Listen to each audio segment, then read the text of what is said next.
Hello കിളിക്കുട്ടികളെ, എല്ലാവർക്കും സുഖല്ലേ? കഥ കേൾക്കാൻ എല്ലാവരും കാത്തിരിക്കുകയാണെന്നറിയാം. നമുക്ക് കഥയിലോട്ട് പോകാല്ലേ? അപ്പച്ചി, എന്റെ സുന്ദരി കുട്ടി, ഇനി വിളക്ക് കൊളുത്തി നാമം ജപിച്ചോളൂ. ഞാനൊന്ന് അടുക്കളയിലോട്ടൊന്ന് ചെല്ലട്ടെ കേട്ടോ. അടുക്കളയിൽ ഒന്നും ആയിട്ടില്ല, ഇനി രാത്രിക്കുള്ളത് നോക്കണ്ടേ. ഞാൻ തലയാട്ടിക്കൊണ്ട് വിളക്ക് കൊളുത്തി നാമം ജപിച്ചു.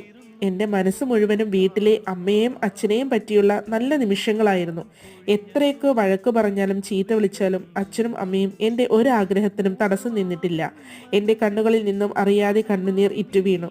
മോളേ, അപ്പച്ചി വന്നത് ഞാൻ എൻ്റെ കണ്ണു തുടച്ചു കേട്ടോ. അപ്പച്ചി, അയ്യേ, എൻ്റെ മോള് കരയുവാണോ? എന്ത് വിഷമമുണ്ടെങ്കിലും ഇവിടെ അപ്പച്ചിയില്ലേ കൂട്ടിന്?